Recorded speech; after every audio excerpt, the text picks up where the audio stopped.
Subscribe कीजिए student point academy channel को और बेल आइकन को दबाइए स्टडी से रिलेटेड वीडियो सबसे पहले देखने के लिए।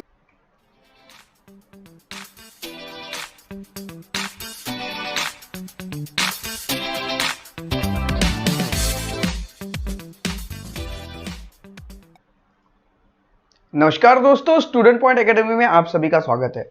फ्रेंड्स, आज का हमारा टॉपिक है लेसन नंबर 5 हीट। और हीट में हम करने वाले हैं ड्यू पॉइंट, ह्यूमिडिटी और यूनिट ऑफ हीट के बारे में।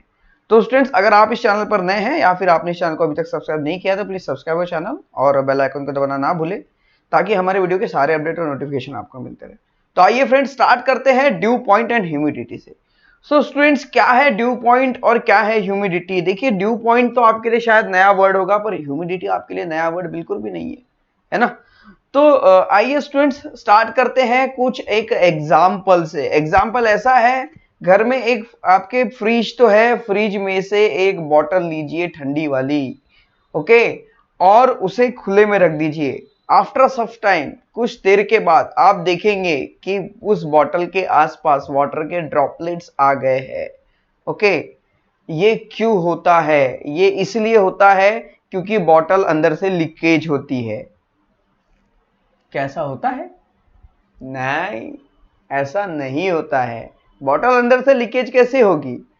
वो तो इसीलिए होता है क्योंकि हमारे एयर में एनी टाइम वाटर वेपर मौजूद होती है, और वाटर वेपर जैसे ही उस बॉटल से टकराती है, बॉटल के आसपास की हवा जो है वो ठंडी हो जाती है, और हवा में जो वेपर है वो तुरंत कंडेंस होके उस बॉटल के ऊपर ड्रॉपलेट्स बनाती है। अंडरस्टैंड? और यही टॉपिक हम पढ़ने वाले हैं और इसके बारे में बहुत डिटेल में जानने वाले हैं कि क्या है due point. So students, dew point के लिए एग्जांपल समझना जरूरी था। So about 71% surface of earth is covered with water. ये हम बचपन से पढ़ते आ रहे कि ये हमारी अर्थ है और इस अर्थ का लगभग 71% हिस्सा जो है ये पूरा पानी से भरा है। 29% जो है ये जमीन हमारे लिए अवेलेबल है। Due to constant evaporation of water vapour is always present in atmosphere.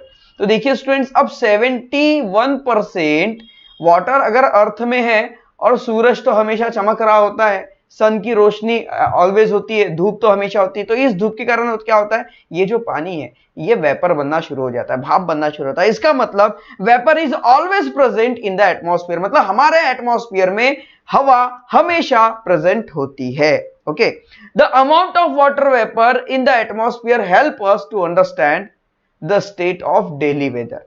और जो अमाउंट ऑफ वाटर वेपर है, मतलब कितनी water vapour, amount of water vapour means कितनी वाटर वेपर एटमॉस्फेयर में प्रेजेंट है, कितनी वाटर वेपर हवा में प्रेजेंट है, कितनी वाटर वेपर एटमॉस्फेयर में मतलब एयर में प्रेजेंट है, उसके बारे में स्टडी करना या उसके बारे में समझना या जानना, उसी को तो हम कहते हैं डेली वेदर। आज का वेदर कैसा, आज का मौसम का हाल कैसा है।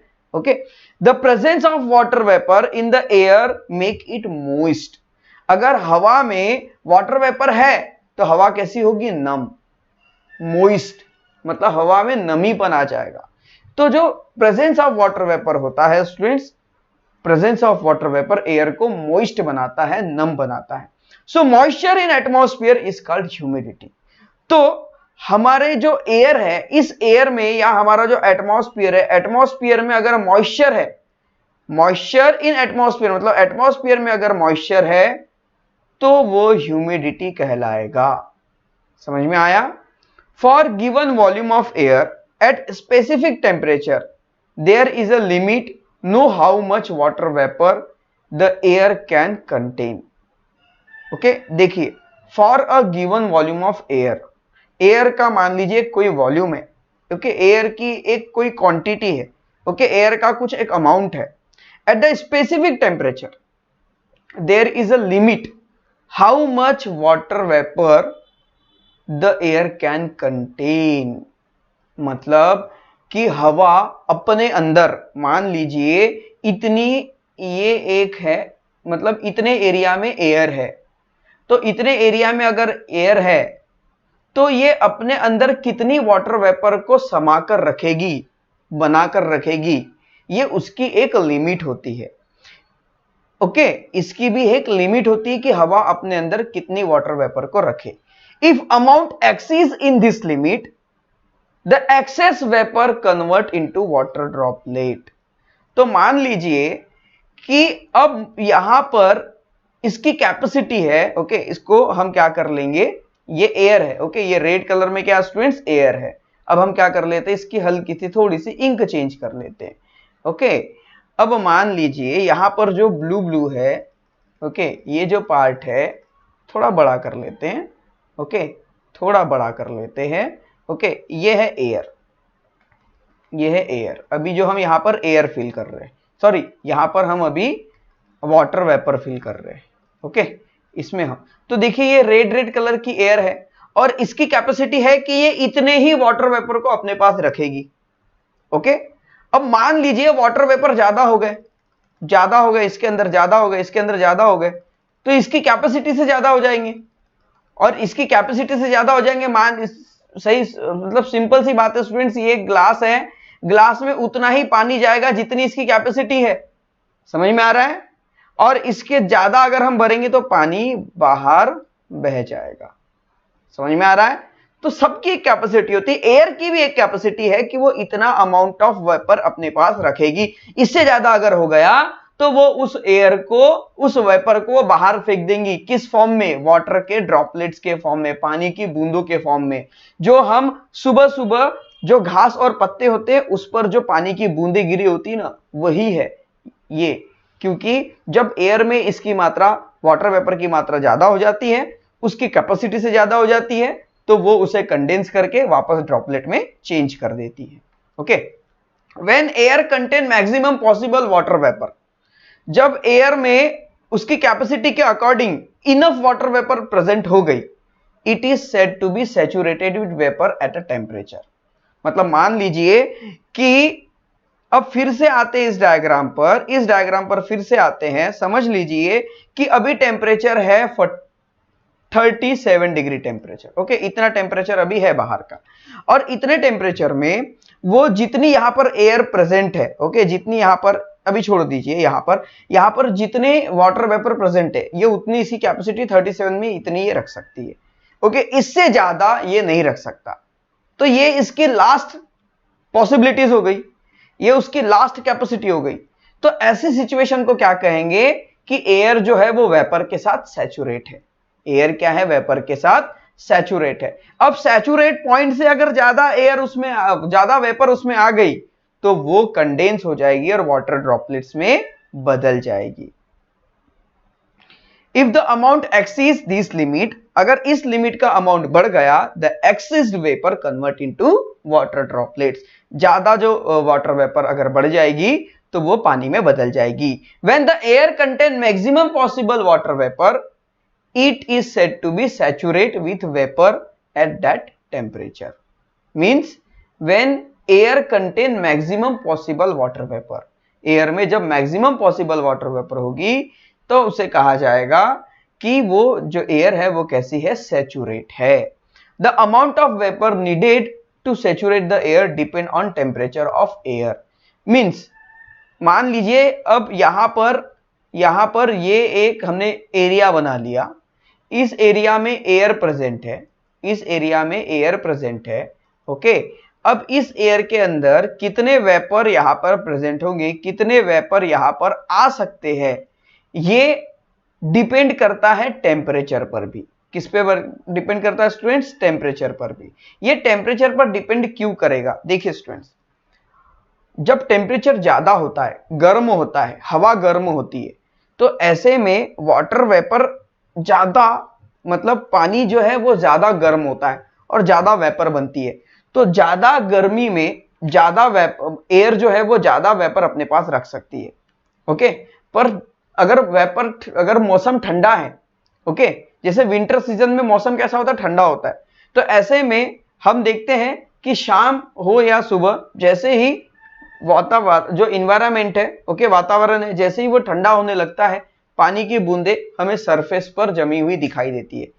ओके, चाहे वो पत्ते हो या फिर घास हो या फिर कोई गाड़ियों के कांच हो, उस पर हमें ड्रॉपलेट्स बने हुए दिखाई देते हैं। वो क्यों होता है ऐसा? क्योंकि देखिए दिन भर जो एयर है वो दिन भर वाटर के वेपर को अपने पास रख लेती है, और जैसे जैसे टेम्परेचर कम कम होता चला जाता है उसकी कैपेसिटी उसे रखने की भी कम होती चली जाती है। Okay, so if air temperature is low it will needed less vapour saturate in the air. अगर एयर का टेम्परेचर अगर कम है तो वो वाटर वेपर अपने पास कम रखेगी। For example if temperature 40 degree, अगर टेम्परेचर 40 डिग्री है तो वो it can contain 49 gram of water vapour per kilogram of dry air without condensation.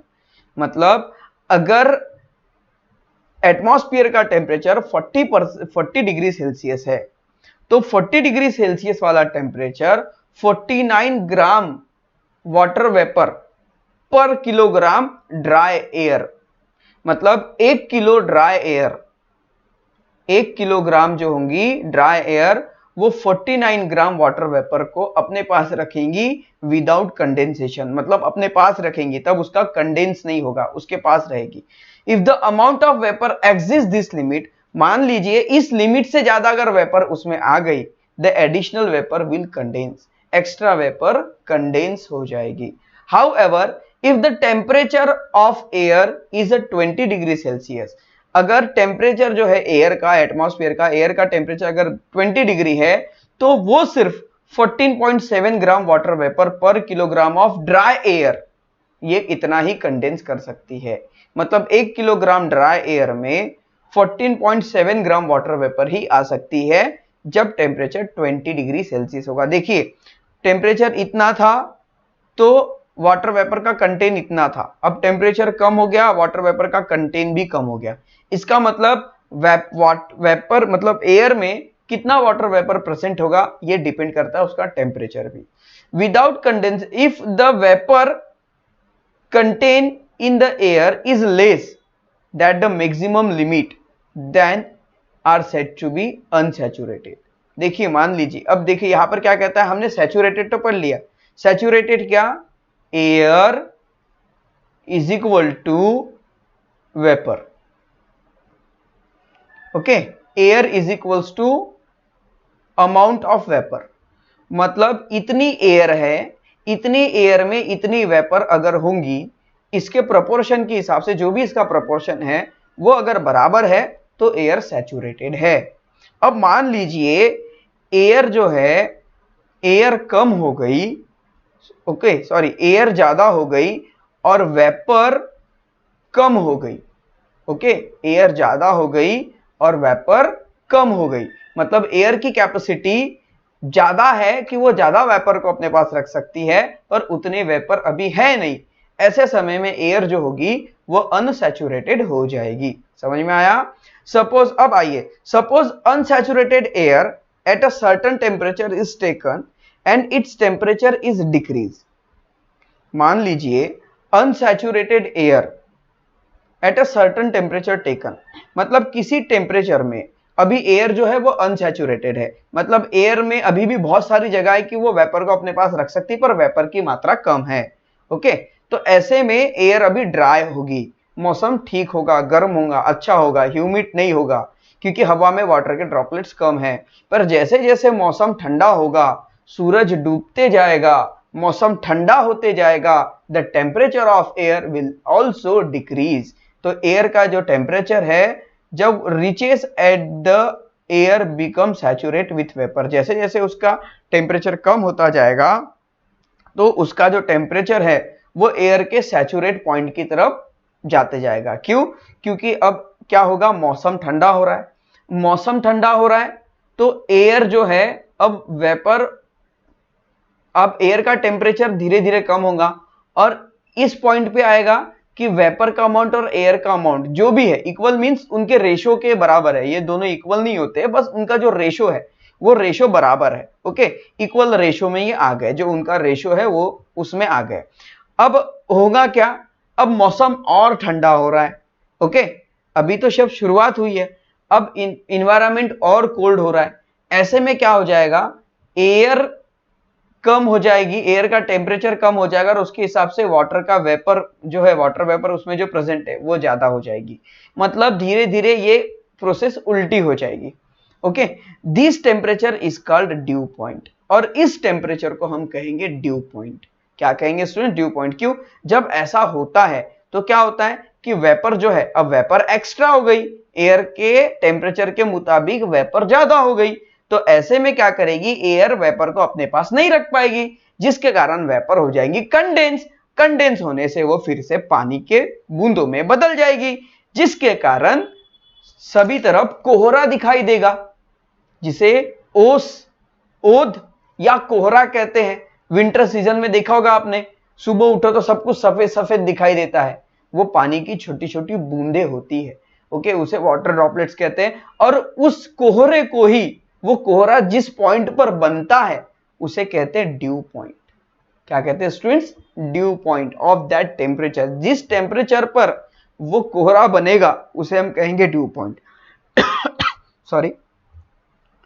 The vapour contain in the air is measure using a physical quantity called absolute humidity. तो देखो, vapour जो है, vapour contain in air, तो हवा में कितनी vapour मौजूद है उसको मेजर किया जा सकता है फिजिकल क्वांटिटी के रूप में, कि भाई इतनी एयर मौजूद है।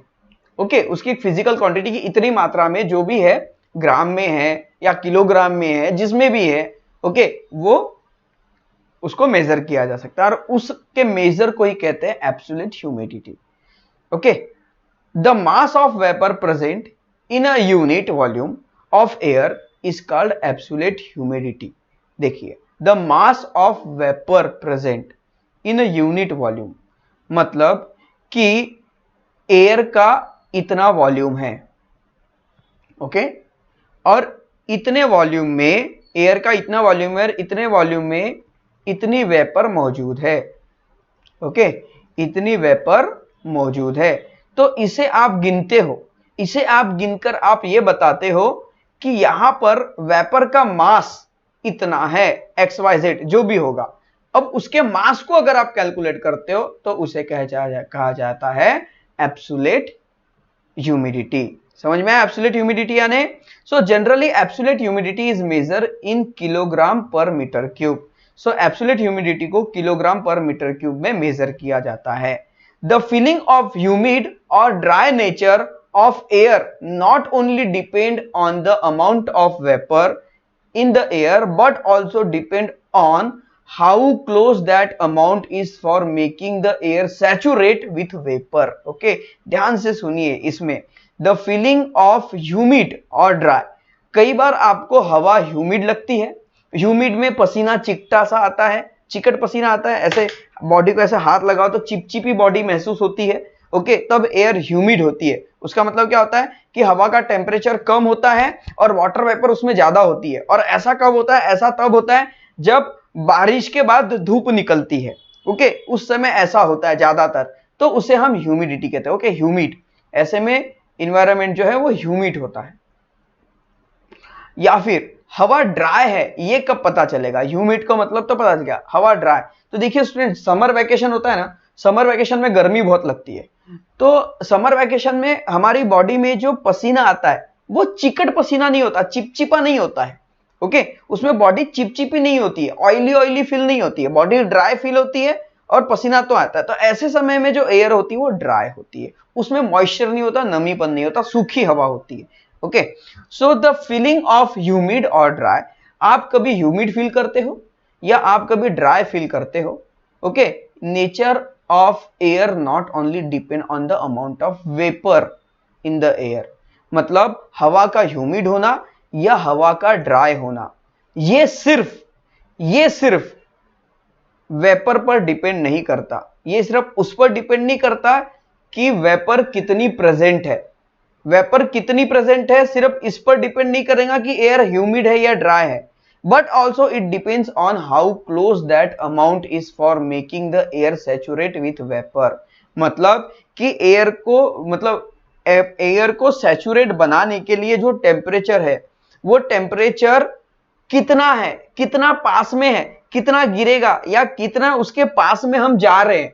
मतलब देखिए स्टूडेंट्स कि यहां पर ये एक टेम्परेचर है, ये एक टेम्परेचर है मान लीजिए 40 डिग्री। 40 डिग्री पर आकर एयर जो है वो ह्यूमिड हो जाती, मान लीजिए एक वेपर इसमें जो भी होगी। ओके, तो हम मान लीजिए अगर 35 डिग्री में भी है, ओके, तो 35 40 ये सिर्फ 5 डिग्री टेम्परेचर का ही फर्क है, तो ऐसे में भी ह्यूमिड होना शुरू हो जाएगा। मतलब ये डिपेंड करेगा कि हम उसके कितने क्लोज है, उस टेम्परेचर के कितने क्लोज है। It means that it depend on the temperature of air also. मतलब हवा ह्यूमिड होगी या हवा ड्राई होगी, ये टेम्परेचर पर भी डिपेंड करता है। ओके, मान लीजिए कि कई बार ऐसा हो रहा है कि अचानक से आपको ह्यूमिडिटी फील हो रही है और उसके थोड़ी देर बाद ह्यूमिडिटी गायब हो जाती है। ऐसा क्यों हो जाएगा? अगर ऐसा होगा तो समझ लेना कि टेम्परेचर बढ़ गया। ओके, बट इट ऑल्सो, ये तो हो गया the ratio of actual mass. अब यहां पर सुनिए रिलेटिव ह्यूमिडिटी क्या होती है। So the ratio of, ratio किसका? रेशियो दो चीजों के बीच होता है। ओके, द रेशियो ऑफ, छोड़ दिए, रेशियो ऑफ किसका? मास of vapour contain in the air for given volume and temperature. मतलब जो भी टेम्परेचर दिया, मान लीजिए 45 डिग्री टेम्परेचर है, इस टेम्परेचर में कितना amount vapour, okay, 45 degree temperature में कितना अमाउंट, यहां पर हमने एक एग्जांपल लिया 45 डिग्री टेम्परेचर का, तो इस डिग्री में, ओके, इस डिग्री में कितना वेपर उसमें मिला है, उसका रेशो किसके साथ? That required to make air saturate with vapour at that temperature. इस टेम्परेचर में हवा को सैचुरेट बनाने के लिए कितने वेपर की जरूरत है। Means amount of vapour upon need of vapour. Okay, simple तरीके से समझ लीजिए, हवा में वेपर कितनी मौजूद है और हवा को सैचुरेट बनाने के लिए वेपर की कितनी जरूरत है, इन दोनों को अगर आप रेशियो में रख दे तो यहां से रिलेटिव ह्यूमिडिटी का परसेंटेज फाइंड आउट होता है। समझ में आया? So percentage of relative humidity मतलब यही है जो हमने अभी पढ़ा। देखिए, actual mass of water vapour contain in the air given volume. मतलब जो भी एयर का वॉल्यूम है उसमें वेपर का मास कितना मौजूद है, कितना प्रेजेंट है, and mass of vapour needed to make air saturated, और एयर को सैचुरेट बनाने के लिए और कितने वेपर की जरूरत है। इनका रेशियो को मल्टीप्लाई कर दीजिए 100 से तो रिलेटिव ह्यूमिडिटी मिल जाएगी। ओके, तो आई होप दैट आपको relative humidity, due point, saturated और अनसैचुरेटेड एयर समझ में आ गया। फिर से बता दूं, सैचुरेटेड एयर मतलब वो कि एक हवा की कैपेसिटी, कि भाई वो इतना ही वेपर अपने पास रख सकती है, उसकी कैपेसिटी आखिरी लेवल पर पहुंच गई है, इट्स हवा सैचुरेट है। अगर उसकी कैपेसिटी से ज्यादा हो गया तो वो ड्यू पॉइंट हो जाएगा और पानी जो एयर जो है मतलब वेपर जो है वो ड्रॉपलेट्स में बदल जाएगी, वो हो जाएगा ड्यू पॉइंट। अंडरस्टैंड? अनसैचुरेटेड मतलब कितना कि हवा की कैपेसिटी बहुत है, ओके, वेपर को अपने पास रखने की, पर वेपर ही कम है। ओके, वेपर का अमाउंट कम है पर एयर की कैपेसिटी अभी भी बहुत ज्यादा है, वो और ज्यादा अपने अंदर कंटेन कर सकती है, पर फिलहाल वेपर उतनी मौजूद नहीं है, तो हवा अनसैचुरेटेड है। रिलेटिव उन दोनों का प्रमाण कितना है? Okay, absolute value means air के अमाउंट को गिनना, वो हो जाएगी एब्सोल्यूट वैल्यू। एयर के मतलब वेपर के अमाउंट को गिनना कि वो एयर में कितनी प्रेजेंट है, इट्स एब्सोल्यूट वैल्यू। और related humidity, okay, amount of water vapour, और वाटर वेपर कितनी चाहिए एयर को सैचुरेट बनाने के लिए, इन दोनों का रेशियो मल्टीप्लाई बाय 100 मींस हो जाएगा relative humidity. Okay, so now students, the relative humidity के बारे में और डिटेल में पढ़ेंगे। The relative humidity at dew point is 100%। Dew point जब होता है, जब ओस गिरती है, जब ड्यू पॉइंट होता है, तब रिलेटिव ह्यूमिडिटी 100% होती है।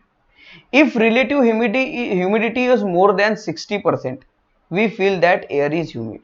अगर ह्यूमिडिटी 60% से ज्यादा है तो हमें ऐसा महसूस होगा कि हवा जो है वो अभी ह्यूमिड है, मॉइस्चर है, हवा में नमीपन है। If relative humidity is less than 60%, अब रिलेटिव ह्यूमिडिटी 60% से कम है, तब हमें ऐसा फील होगा कि एयर कैसी है, हवा सूखी है, ड्राई है, ओके, उसमें वाटर वेपर नहीं है, ऐसा समझ में आएगा, ऐसा फील होगा। During winter season you may have observe a white trial at a back of flying plane in a clear sky. As the plane flies, the vapor released by aeroplane engine condense and form clouds.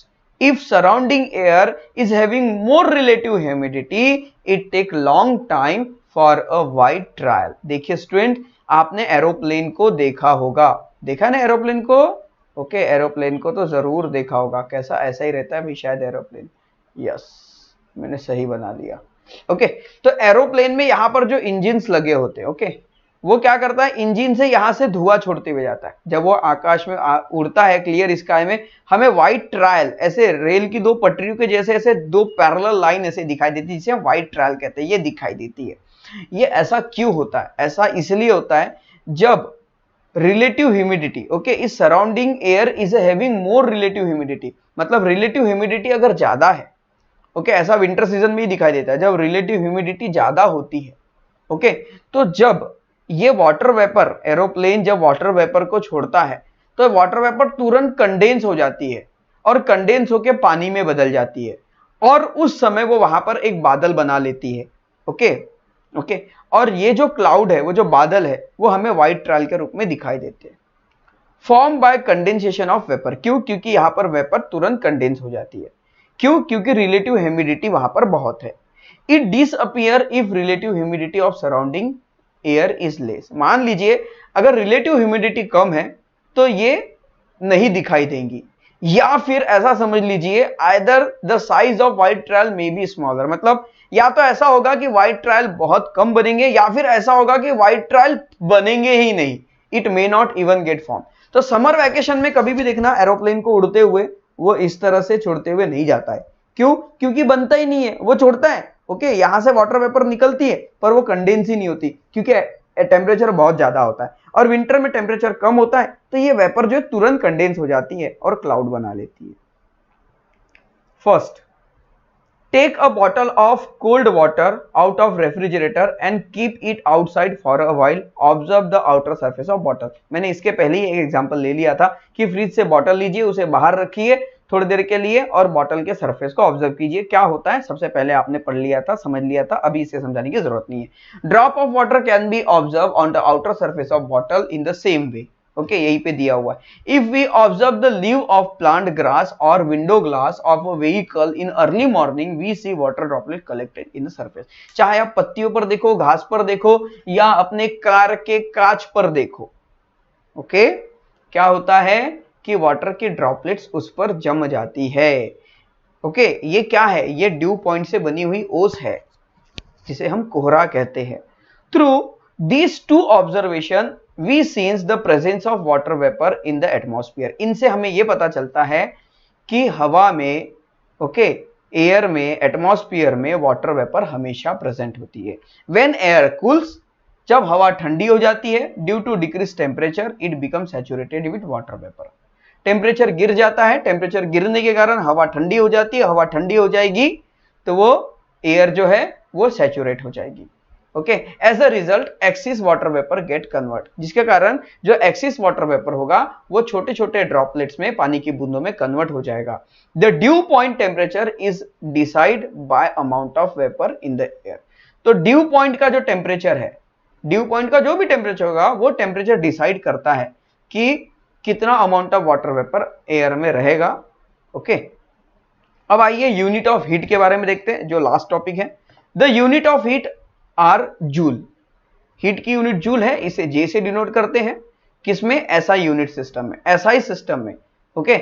SI unit में heat की unit joule होती है, okay, और CGS system में जो heat की unit होती है वो कैलोरी में गिनी जाती है, okay. The amount of heat necessary to raise temperature 1 gram of water by 1 degree Celsius. मान लीजिए 1 ग्राम वाटर है और उसका टेम्परेचर अभी 1 डिग्री सेल्सियस है। अब इस टेम्परेचर को अगर आपको बढ़ाना है 14.5 से 15.5 डिग्री सेल्सियस तक, तो इसमें लगने वाला जो हीट है, ओके, इस काम को करने के लिए 1 ग्राम पानी को जिसका टेम्परेचर 1 डिग्री सेल्सियस है, उसे 14 से 15 डिग्री सेल्सियस तक गर्म करना है। इसके लिए कितनी हीट लगी, उसको कहते हैं 1 कैलोरी हीट। उसके बाद similarly the amount of heat necessary to raise temperature of 1 kilo water, अब ये 1 ग्राम वाटर था तो इसलिए कैलोरी हीट हुआ। अब 1 किलो वाटर है, ओके, 1 केजी वाटर है और 1 केजी वाटर का टेम्परेचर अभी 1 डिग्री सेल्सियस है। अब 1 डिग्री सेल्सियस वाले 1 किलोग्राम वाटर को 14 से 15 डिग्री सेल्सियस तक गर्म करना है, तो इसके लिए जितनी हीट लगेगी उसे कहेंगे 1 किलो कैलोरी हीट। समझ में आया? उसे कहेंगे 1 kilo calorie heat. So it is clear that, इसका मतलब यह है कि 1 किलो कैलोरी मतलब 1000 कैलोरी होता है। जैसे कि 1 KG is equals to 1000 G, 1 kilogram is equals to 1000 ग्राम, उसी तरह 1 kilo calorie is equals to 1000 calorie. So always remember, if we heat 1 kg of water by 1 degree Celsius in a different temperature range, अब temperature range अलग है, okay, और इस temperature range में, अलग अलग टेम्परेचर रेंज में हमें 1 किलो वाटर को 1 डिग्री टेम्परेचर से 15 डिग्री सेल्सियस से लेकर 14 से 15 डिग्री तक उसे गर्म करना है, तो उसके लिए the amount of heat required will be slightly different. तो यहां पर जो अमाउंट ऑफ हीट होगी वो भी अलग अलग होगी। सिंपल सी बात है, विंटर सीजन में हमें पानी गर्म करने में ज्यादा एनर्जी लगती है, समर सीजन में पानी को गर्म करने में कम एनर्जी लगती है। It is therefore essential to define the specific temperature range while defining unit of heat. और स्पेशल टेम्परेचर रेंज अगर आपको डिफाइन करना है तो उसके लिए हीट की यूनिट आपको पता होनी चाहिए। So calorie and joule are related the following relation, और इसलिए कैलोरी और जूल ये एक दूसरे से संबंधित है। तो 1 कैलोरी मतलब होता है 4.18 जूल, ये याद रखिए क्योंकि जब इसके न्यूमेरिकल्स हम समझेंगे तो इनकी जरूरत पड़ेगी। So introduction to scientist James Prescott Joule, okay, Joule और ये जूल क्या समझ में आया, इनके ऑनर में, ओके, कैलोरी को जूल में रखा गया क्योंकि इसकी रिसर्च इन्होंने की होगी। Yes, so he was the first person to show that kinetic energy of tiny particle of matter, kinetic energy of tiny particle of matter appear as heat energy and also that energy can be convert from one form to another. देखिए, जो first person to show the kinetic energy of tiny particle of matter appear to heat energy, जो heat energy होती है, उस heat energy में जो छोटे छोटे पार्टिकल होते हैं उनमें काइनेटिक एनर्जी होती है, क्योंकि अभी एनर्जी कैसी, हीट है, गर्म है, तो गर्मी में उसके अंदर जो पार्टिकल होंगे वो काइनेटिक में होंगे, मतलब गति में होंगे। एंड ऑल्सो, और उन्होंने ये बताया कि जो एनर्जी होती है उसे कन्वर्ट किया जा सकता है एक फॉर्म से दूसरे फॉर्म में। So conversion of heat energy to work, तो हीट एनर्जी मतलब कि गर्मी की मदद से आप काम कर सकते हो, वर्क कर सकते हो, मतलब हीट एनर्जी से आप वर्क कर सकते हो। और इसका फर्स्ट लॉ जो था वो था थर्मोडायनामिक, और इस लॉ को बताया जेम्स जूल्स ने। The unit of heat is called joule, और इसलिए हीट की यूनिट जूल रखी गई आफ्टर हिम, उनके बाद, उनके ऑनर में। तो स्टूडेंट्स, ये था आज का टॉपिक, जिस टॉपिक में हमने पढ़ा